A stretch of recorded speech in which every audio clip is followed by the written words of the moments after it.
Please, make it fast. The CEO's voice cracked as the words slipped out, barely louder than the hum of the emergency generators. His tailored suit was soaked through, not with sweat alone, but with the weight of a decision that had gone wrong hours ago. Around the polished conference table, executives stared at screens frozen mid-air, red warnings blinking like open wounds. The company's flagship system, worth billions, tied to hospitals, airports, and financial networks, had locked itself behind a cascading failure no one in the room could reverse. Lawyers whispered, engineers argued, investors waited on the line. And in the corner, almost invisible, a janitor stood holding a cart of cleaning supplies, watching everything in silence. No one had noticed him enter. They never did. He had learned long ago how to move quietly through spaces built to overlook people like him. His name was Elijah Carter, though most people just called him Hey or didn't bother at all. His uniform was neat, his posture relaxed, his eyes sharp in a way that came from years of observing rather than being observed. He had been wiping down a whiteboard when the system crashed, listening as confidence dissolved into panic. At first, he kept his head down. That was safer. But then he heard the CEO say the word irreversible, and something in Elijah's chest tightened. The CTO slammed a fist on the table, muttering that the failsafe should have worked. Another executive snapped that the encryption layer was too elegant for its own good.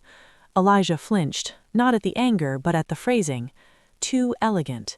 He'd heard that before, spoken with pride years ago in a different room, under different lighting, when he himself had helped design a system almost exactly like this one. He took a slow breath.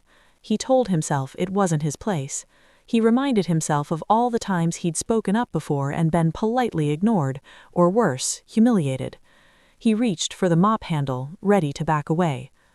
"Sir," someone whispered urgently to the CEO, "we're running out of time." The CEO closed his eyes. "Then shut it down," he said, voice hollow. "We'll deal with the fallout." "That would trigger," an engineer began. "I know what it would trigger," the CEO snapped, then sagged back in his chair. "Just, please, make it fast." The words landed heavily in the room. Elijah looked up. He didn't know why this moment felt different. Maybe it was the finality in that plea, or maybe it was the quiet acceptance of failure. His hands tightened around the cart.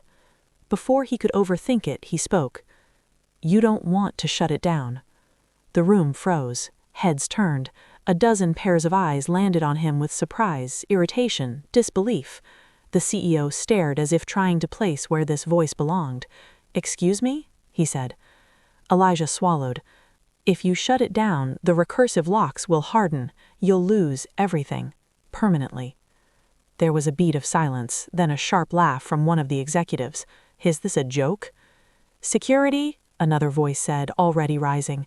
The CEO raised a hand, though his expression was torn between anger and desperation. "Who are you?" "Elijah," he said simply. "I clean this floor."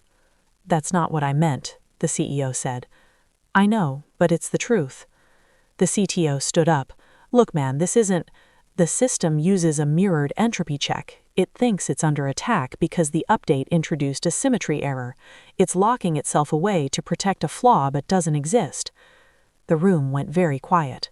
The CTO's mouth opened, then closed. That's proprietary information." Elijah nodded. "I know." "How?" the CEO asked softly.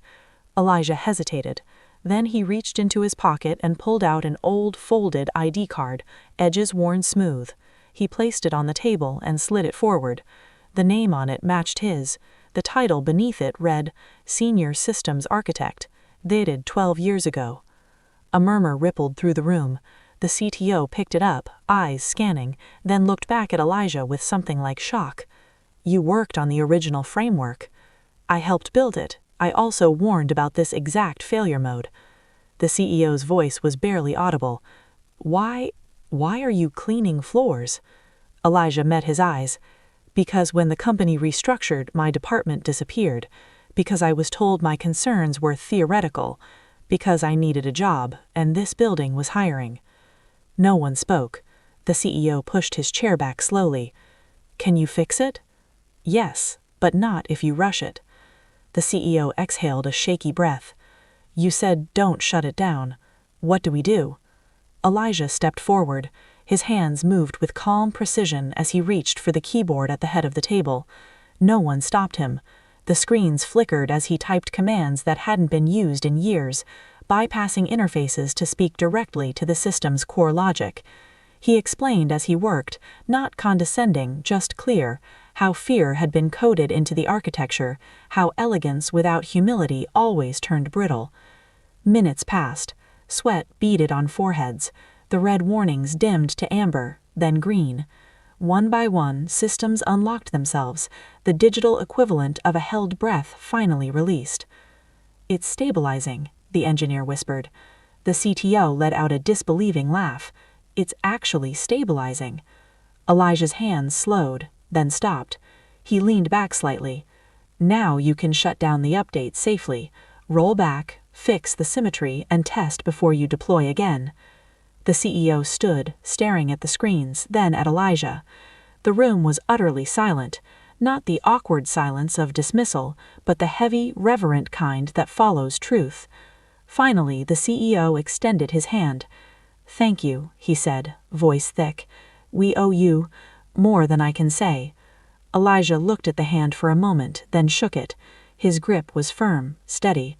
"Just don't forget what almost happened, and who you didn't see until it was too late." No one laughed this time. No one looked away. The silence held, not empty but full, because everyone in the room understood that something had shifted, not just a system restored, but a truth revealed, that brilliance does not always wear the clothes people expect, and that sometimes the hands that save everything are the ones the world has learned to ignore.